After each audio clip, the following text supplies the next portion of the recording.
the neighbor is dumping a garbage onto your land and you're facing so much of troubles because of that. Just give me a few minutes. I have a small issue with my laptop.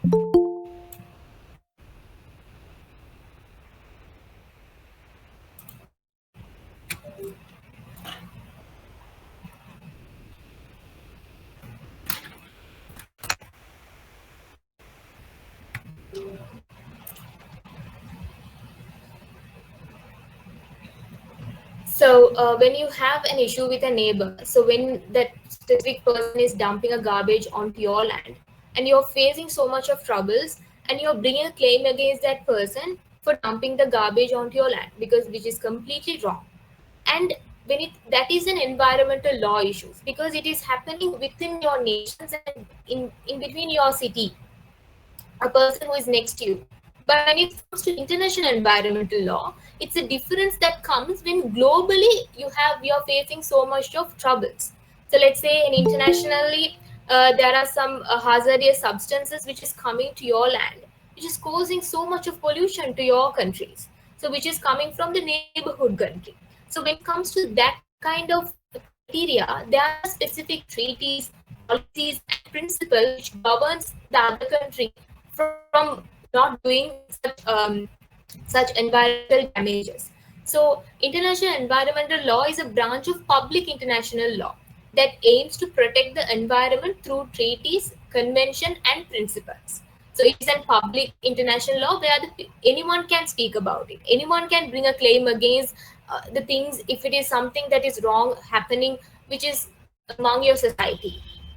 So it especially addressed the issues like climate change, biodiversity, marine pollution, hazardous substances. So these are few areas which it is covers, which is mainly focused on for us to understand how globally these issues can be taken into consideration.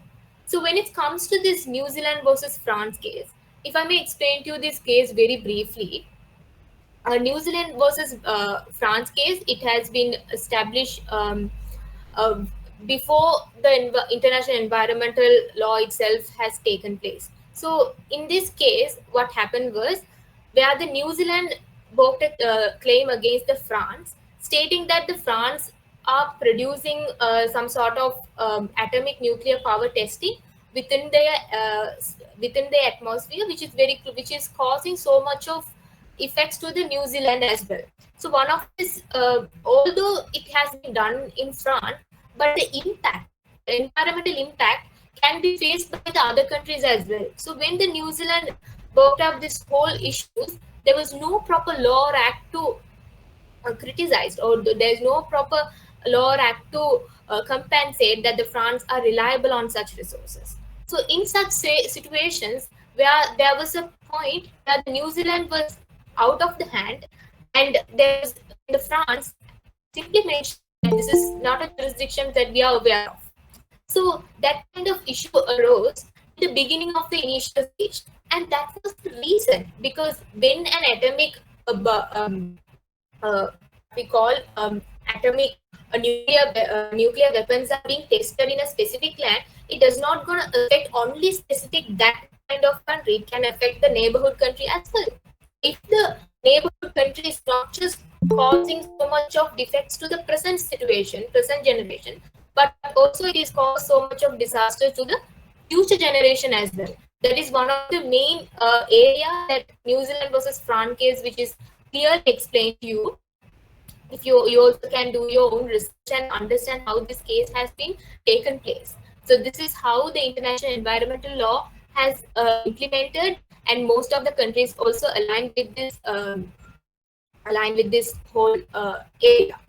So when it comes to the key agreements in international environmental law, so I would like to mention that international environmental law has differentiated the international. They have agreed upon specific treaties and principles. And one of the first principles that was initiated in the beginning of the stage was the Stockholm Declaration, which was adopted in 1972, which is completely focused on environmental protections and cooperations. So this is a declaration which was mainly focused on the environmental protection. So this this declaration was the groundbreaking stage where it started with the implementation.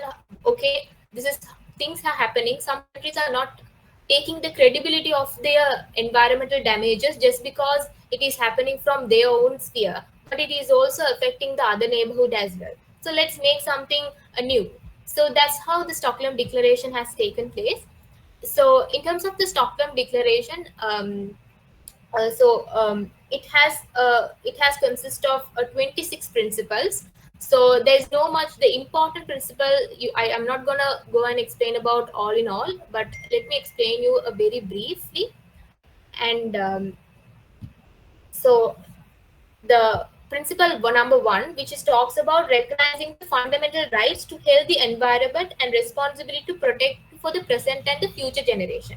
It's a fundamental rights. So when we consider it as a fundamental rights, then the whole human rights, if you see fundamental human rights, and environment is also a fundamental human rights. If you're violated, then it will be comes under the violation of a fundamental right, because it is one of the fundamental right that was ratified. So the beginning stage of the environmental law was so-called considered as a fundamental right. It's because the initial stage of Stockholm Declaration, because the Stockholm Declaration itself initiated such implementation. It is also according to principle number two, which talks about natural resources. It also encourage protecting the natural resources. And if you look into the principle number three, which talks about maintaining and improving the earth capacity. So that is one of the aspect that the Stockholm Declaration also has mainly focused upon. And the one of the important principle that you have to take into consideration is the principle number one, which is very important, because that's when the fundamental right, the environmental law was considered as a fundamental right, and it is also duty of the citizen to protect the environment. And the fourth principle was the very normal principle, wildlife conservation, improving on economic development plan. So out of all these principles, the principle number one was very important principle, because that the principle actually makes sense. Because one of the reason why Stockholm Declaration was not initiated by the majority of the countries, and majority of the countries are not relying on Stockholm Declaration all the principles. Only very few principles they ratify from their own environmental laws or implementations or policies.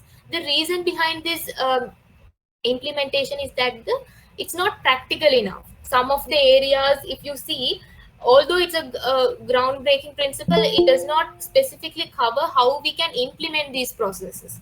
Wildlife, if you take in wildlife conservations to the economic development plan, the implementation is very vague. How we can take it forward?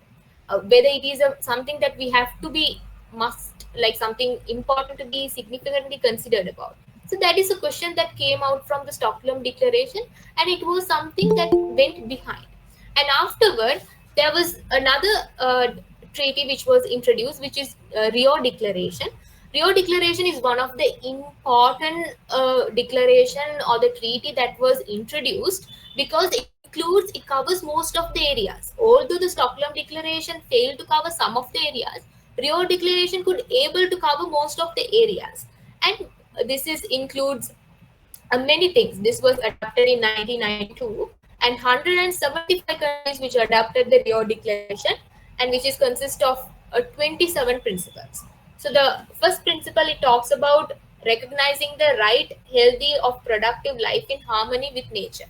So the principle number one, uh, you will be very familiarized if you start studying constitution law, because constitution law, it's many times it will speak about under the human rights and the fundamental human rights. You will come across these words, because it will be you will be familiarized, because this is one of the principle that is ratified from the countries, because it's a very important, because as it shows that it's a right to have a very harmony with nature. It is a right to have a healthy nature. It is our right.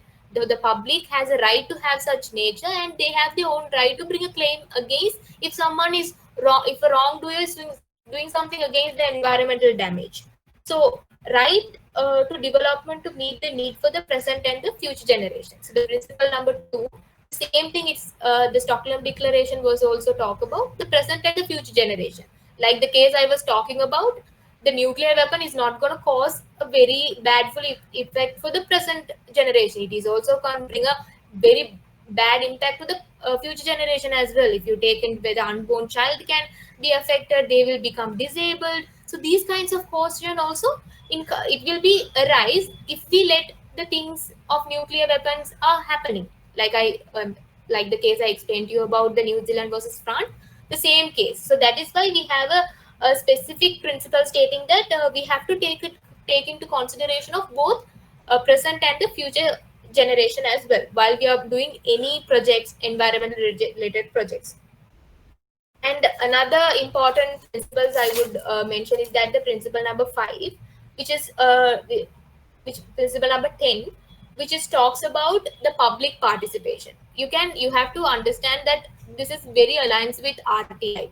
If you see Right to Information Act, where you have the right to know what is happening in some of the places, like in some of if any projects are happening, let's say you are at home and you are next to your neighborhood or next to your in your city, there was this whole project they have started, a solar system or solar power project has been started, and you cannot study and you have so much of noise that is coming out of from that project, and you're facing so much of problems. So you wanted to know what kind of project they are doing, and is it harmful, when this will be stopped, is it much more important for us. So you have all the rights, you can't be decline yourself and no this is not none of my business. No, it's not, it's your right, it's your own importance. So what you have to do is, that's what article principle number 10 specifically talks about, which is talks about the public participation, access to justice in environmental decision making, and access to information.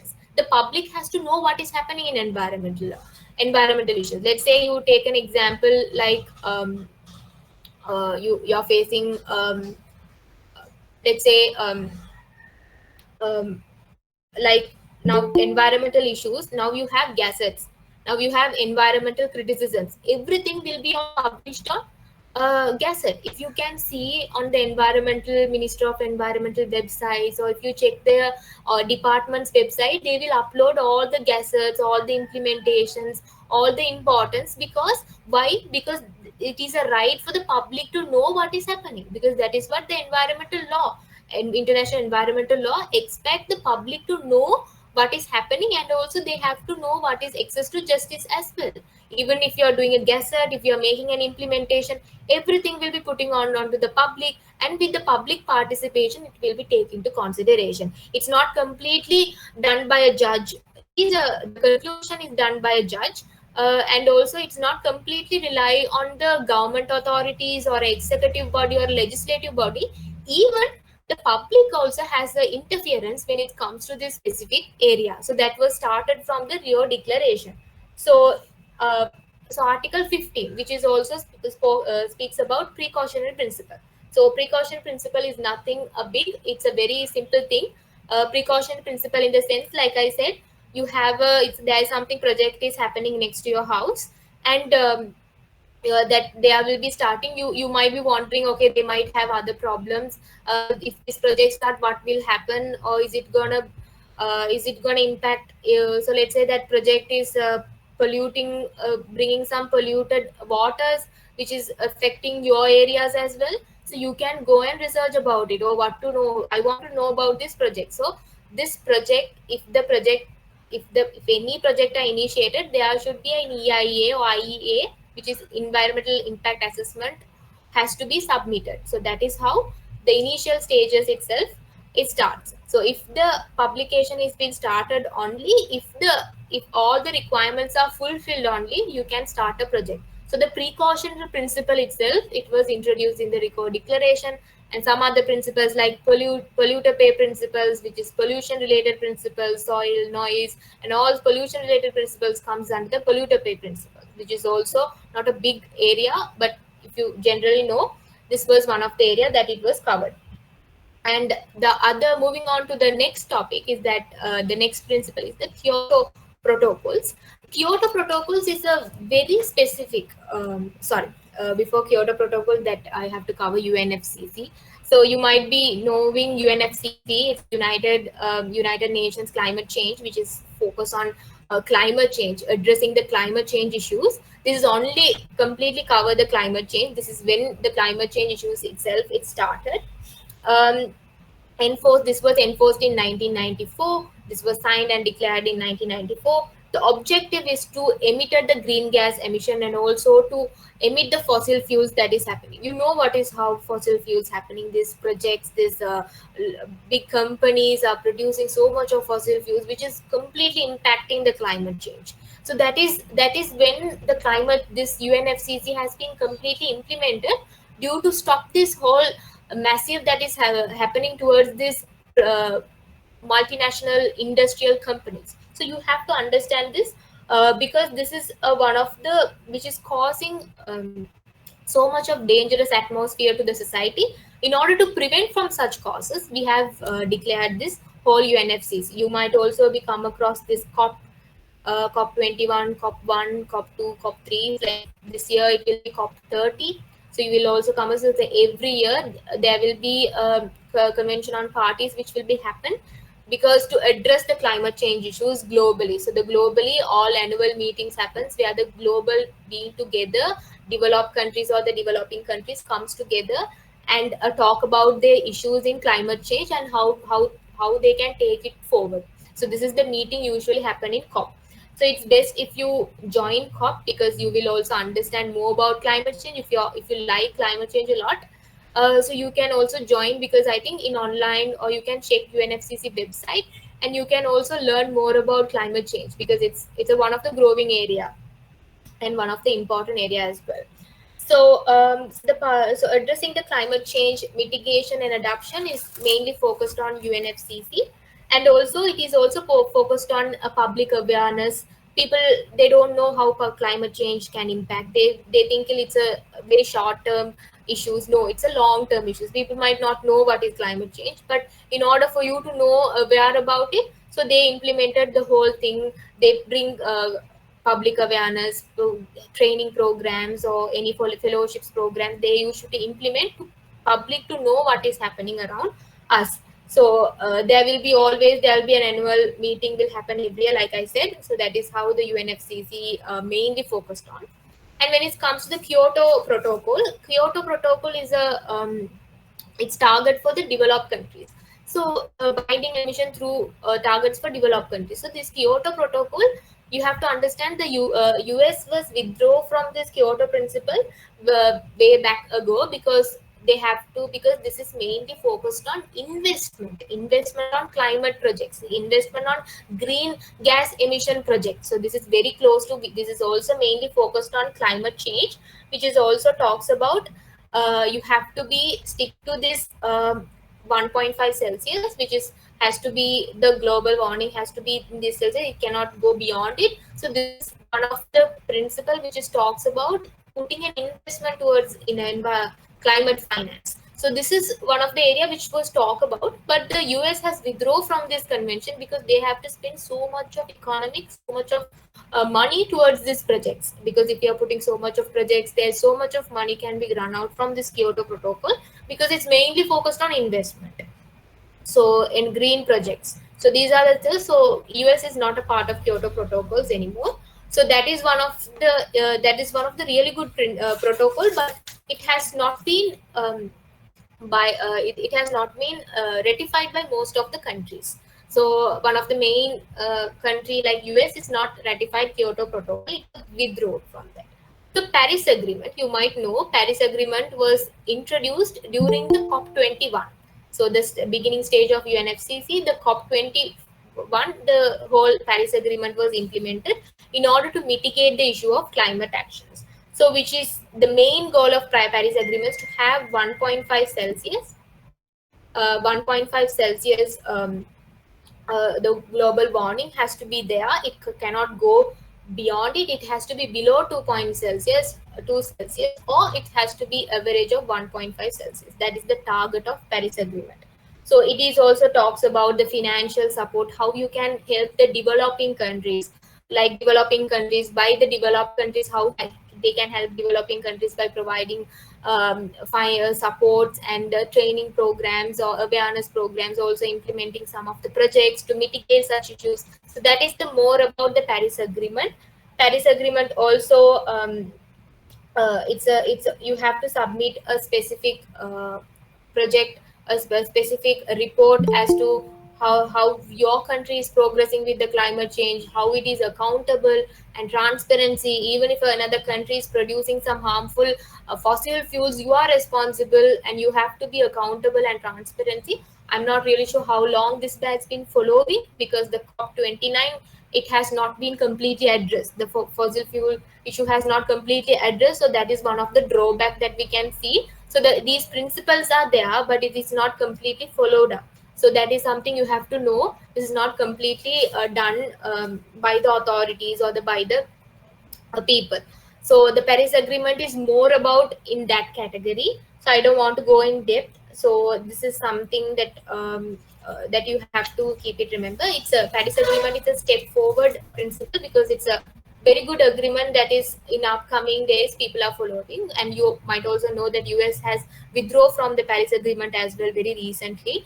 I'm not really sure whether it's how it is implemented or executed, but yeah. So this is mean that climate change will have some drastic issues in coming future as well. So if you are interested, please do research on these areas, because it's important. It's like you have to get to know how things are going within the world, right? So yeah. So the last, the Convention on Biological Diversity. So Convention on Biological Diversity is focused on biological diversity, which is main objective is to protecting the ecosystems and the genetic resources. So the biological resources to maintain for the future generation. So when you take this whole Convention of Biodiversity, it is also having COP, but like in climate change, it happens once in every year. It happens, but COP for biological diversity, it happens once in 2 years. So that is how it usually happens. It's mainly focused on biological diversity and the ecosystem. I will speak about in depth in the coming slides. So yeah, so this is more about the agreements. These are the main international agreement that is governed by most of the countries and ratified by most of the countries as well.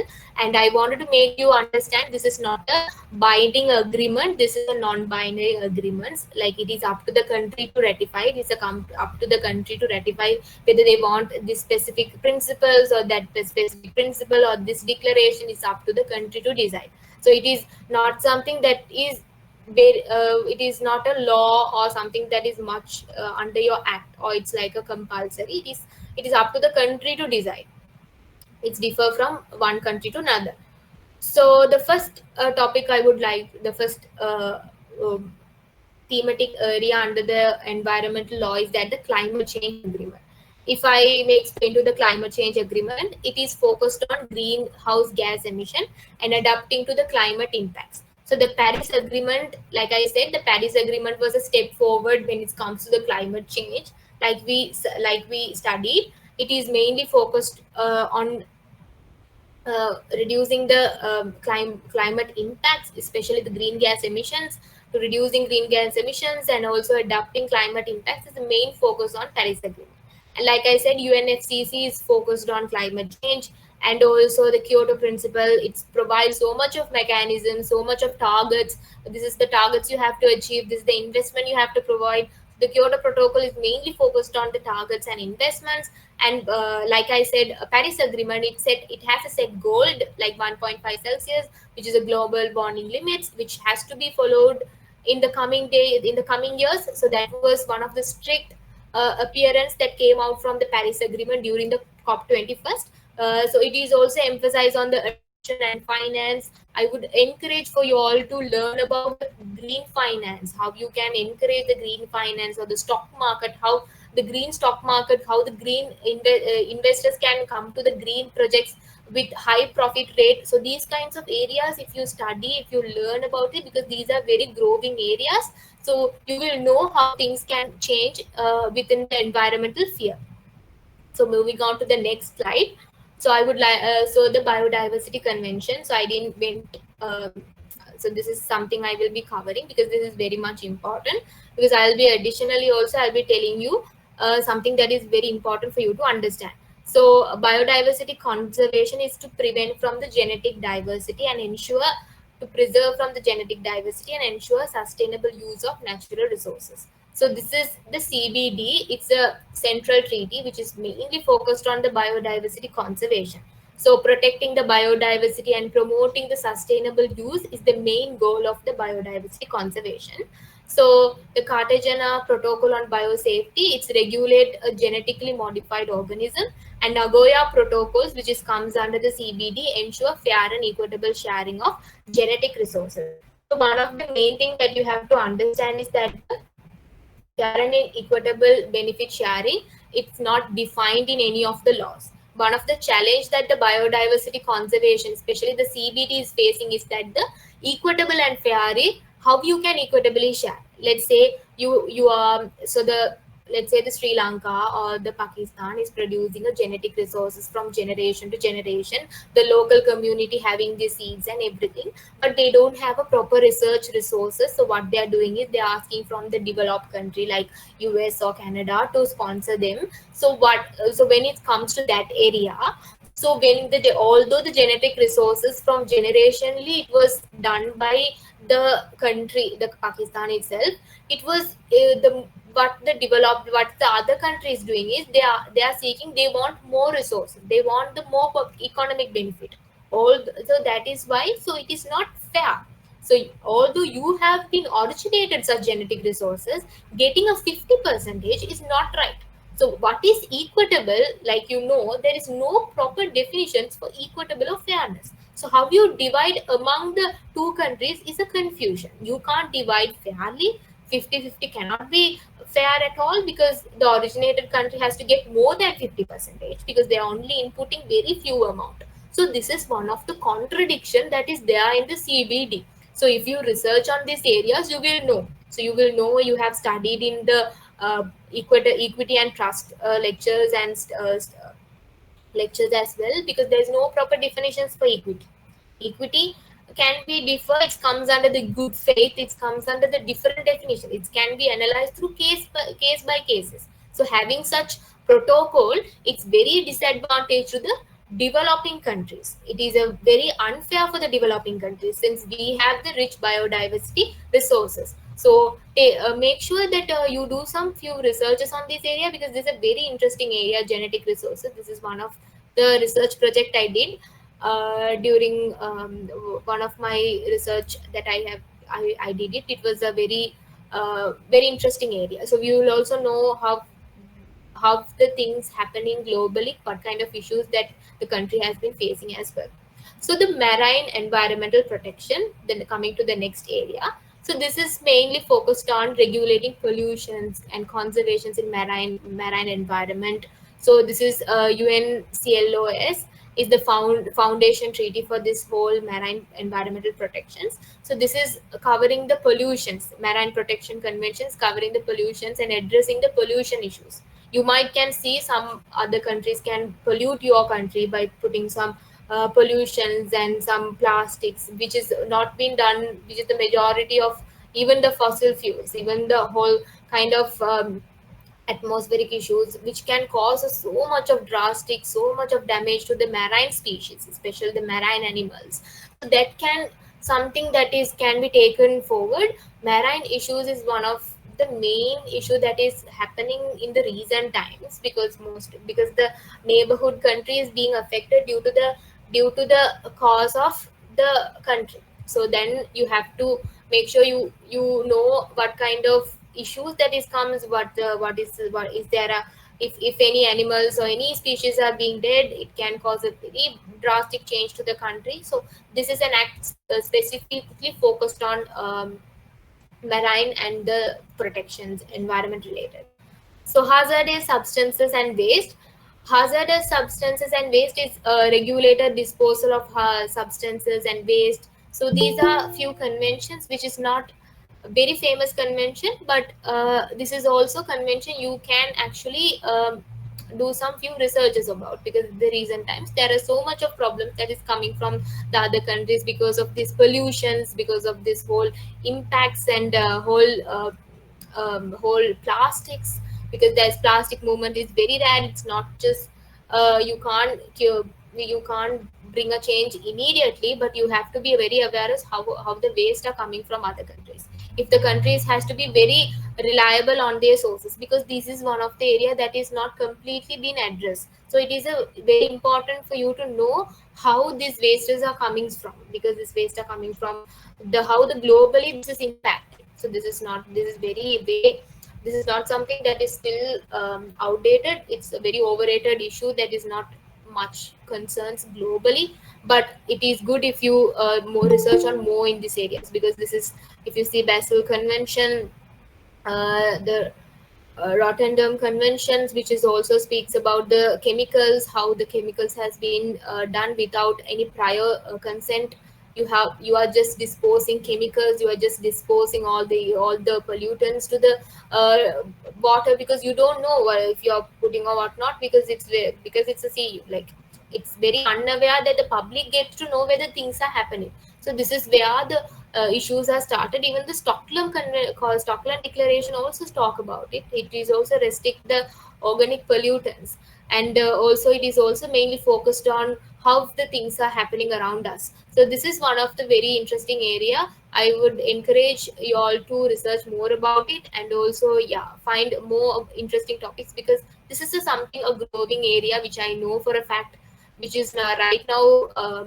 So like in Sri Lanka also, we are doing so much of research on these areas, because there's so much of pollution that is coming from the other countries. So yes, so this is a really good area. And one of my favorite topic, this the sustainable development. I hope you all, this is something a very growing area.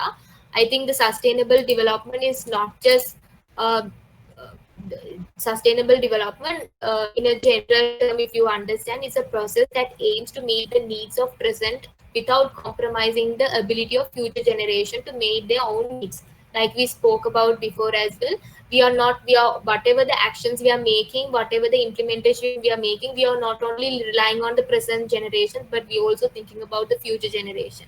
So the long term sustainability is what we are looking for. So they integrate economy, social, and environmental consideration into development planning.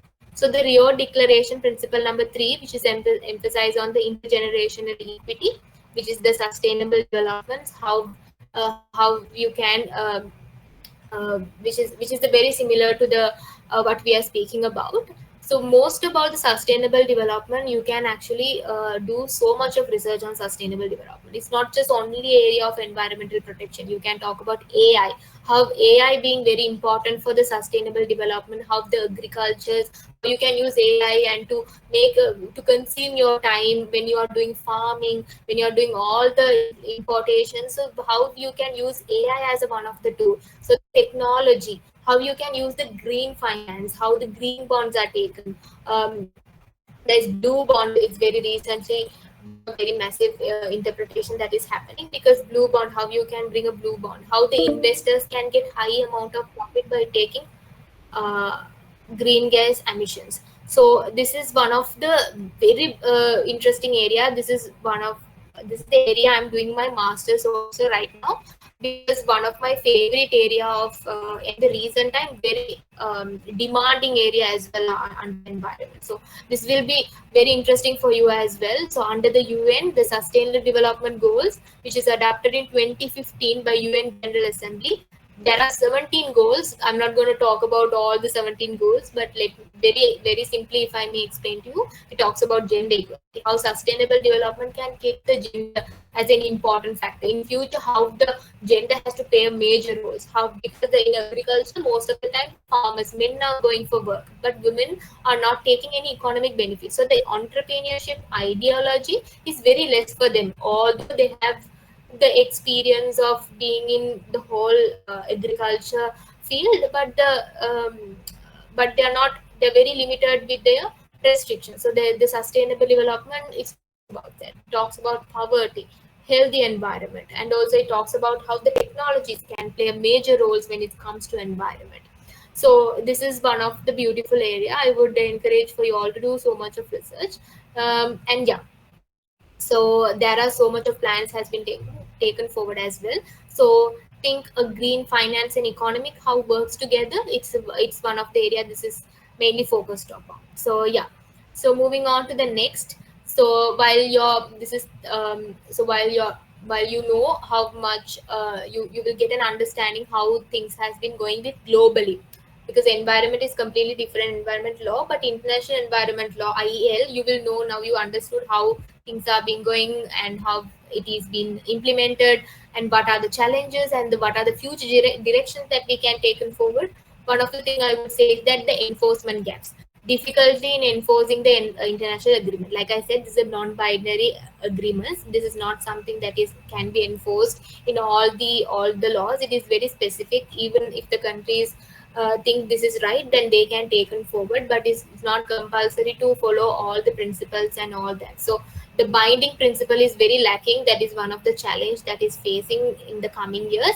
And also it causes plastic pollutions, climate change, biodiversity. So these are the emerging issues. These are very recently, these are rapidly causing so much of troubles, so much of damages to the environment. When it comes to the plastic pollution, it's giving a very compared to like 10 years back, now it is has a drastic a tremendous issues when it comes to the plastic pollution. Why it's happening?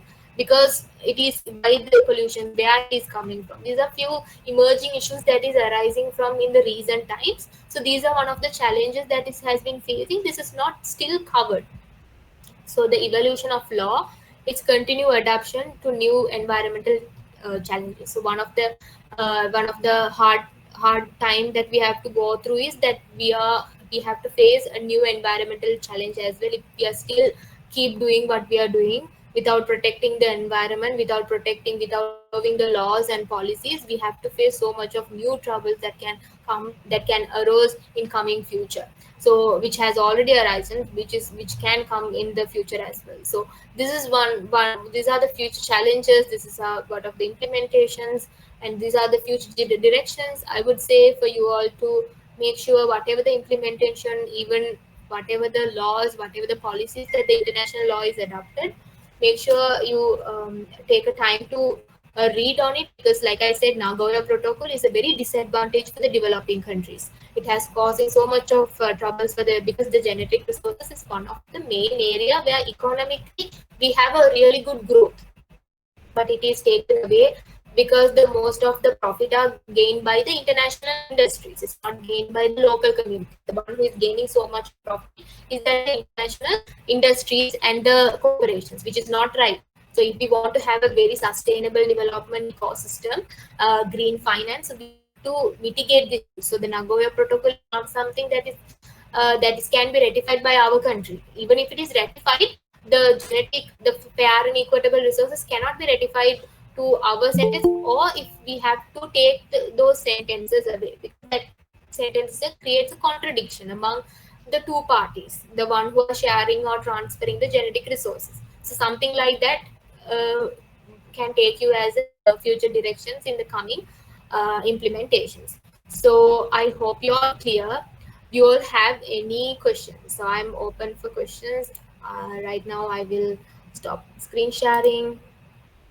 Let me know if you have any questions. I would like to take this time to answer your questions. Yeah. Thank you, Miss Aisha Hazri, for wonderful presentation on international environmental law and policy. Now the floor is open for question answer session. We have 10 minutes left. Yes, Naveed Malik, you may ask.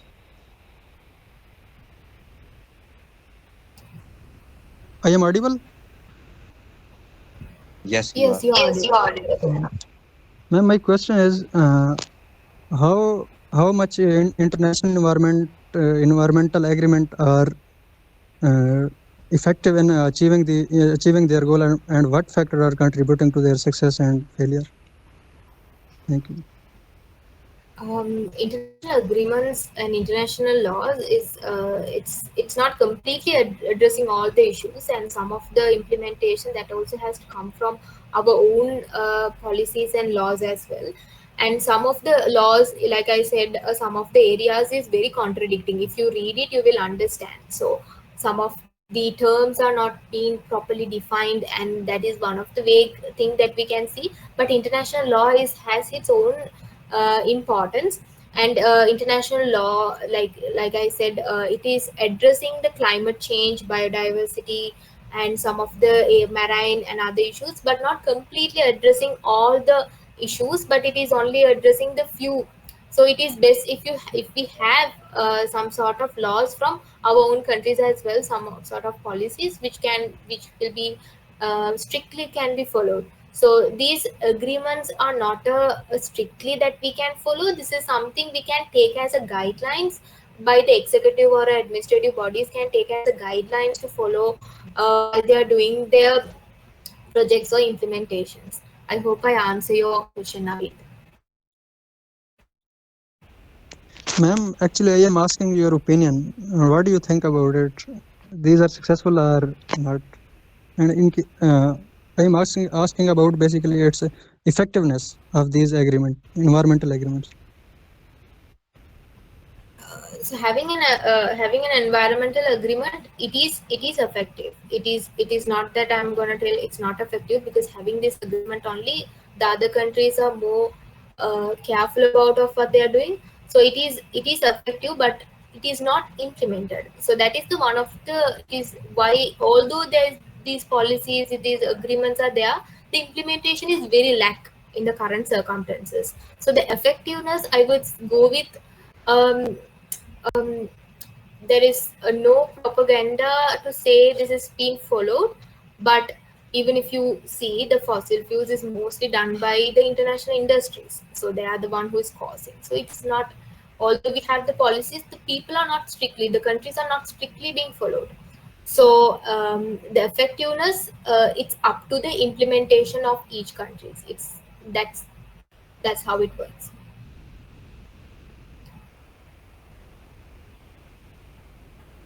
Any other question?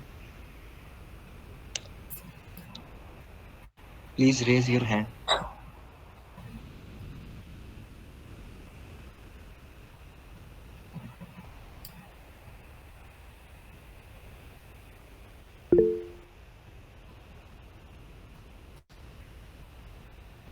Yes, Shahid, I think.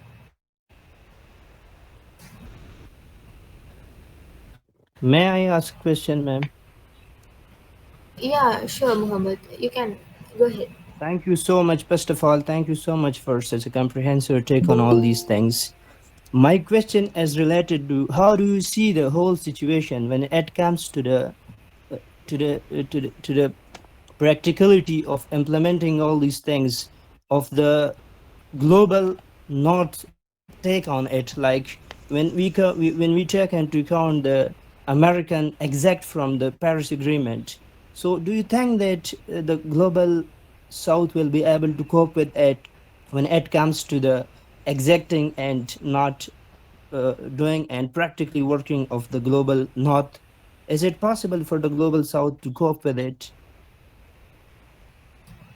So actually, withdrawing from Paris Agreement, which is a very going to cause so much of damage.